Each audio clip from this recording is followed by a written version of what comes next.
You can leave the hospital so he can come and see her. He loved her too, you know. He was nothing to her. He was not a stepdad.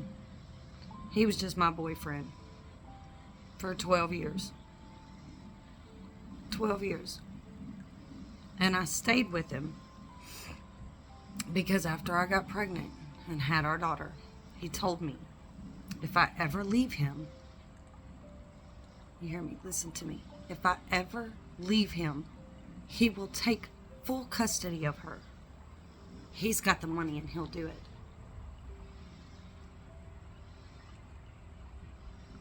So I stayed.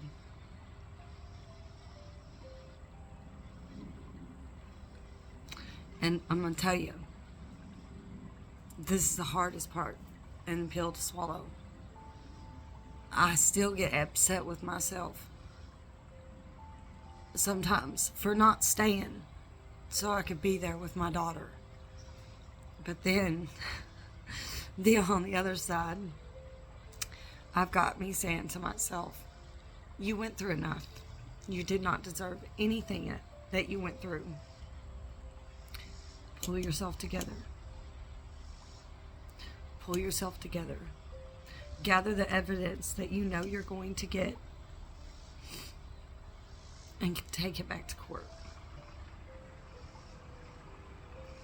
So that's what I'm going to do. I will be going back to court over that.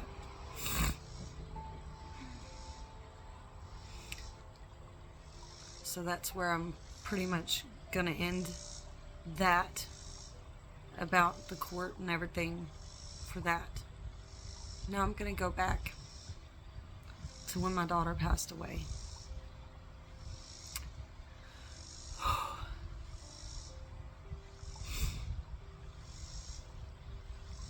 I did not get a phone call. I did not get notified when it happened. It happened December 27th, 2023. At 9 o'clock at night or something like that. I didn't find out until like a day later. Still didn't get a call from the people it should have came from. DCS worker calls me and says, hey, I'm sorry about your daughter. Sorry to hear about your daughter. I'm on my way to go get your son. It didn't dawn on me. My brain didn't want to put it together, I guess. And I said, will you please tell Jasmine I love her? And tell her I'll see her as soon as I can. And this lady, she got so quiet. And she said, let me call you back in 20 minutes. 20 minutes passed, 30 minutes passed, 40 minutes passed, no call. I call her back. Hey, is my son okay? And have you talked to Jasmine?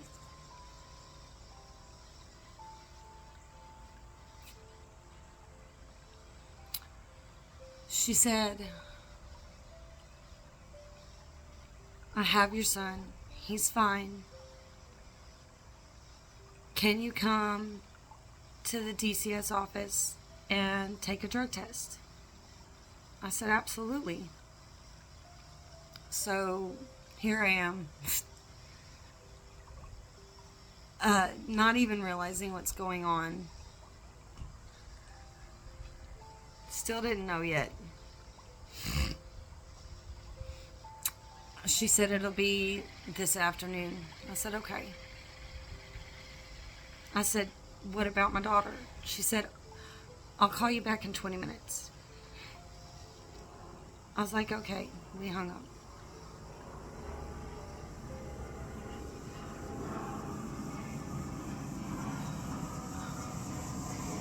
I called back 25 minutes later. I'm really anxious, because nobody said anything about her at this point. And she says, I'm just very busy right now. I'm going to have to call you back when I get to the office. I said, okay.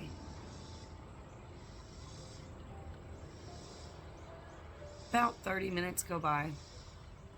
I get a call from the people who raised me's biological daughter. Mind you, this is still not the person that should have been calling me. While I do appreciate her calling me, I do.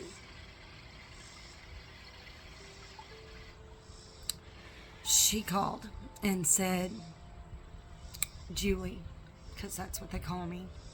My friends call me Jules. My family all calls me Julie.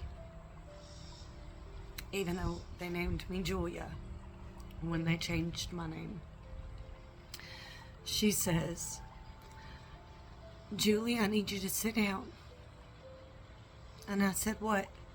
She said, I need you to sit down. And I said, no, I don't want to sit down. What's going on?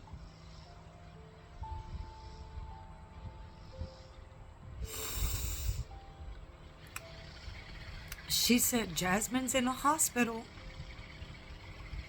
She shot herself. You need to get down to the hospital as soon as possible.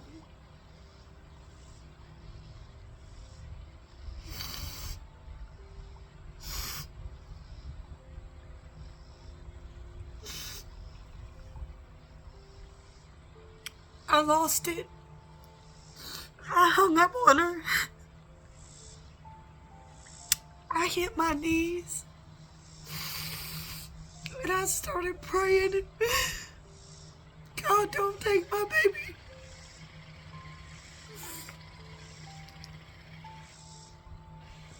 But it didn't matter.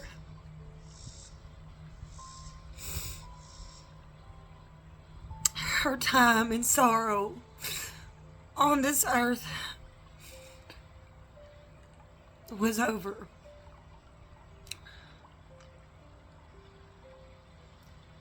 I do take comfort in knowing that my daughter had just accepted Jesus as her Lord and Savior. She had wanted to get baptized, but I explained to her baptism is not about just being cleansed in the water. It's being cleansed in the Spirit of Jesus. So I said, you're good, baby. But she wasn't allowed to get baptized because the woman that was raising her and that had raised me, I don't want to call her mom. Plus I have a text where, and I'll post it, I was told never to call them mother and mama and daddy again. So I have no parents. It's okay.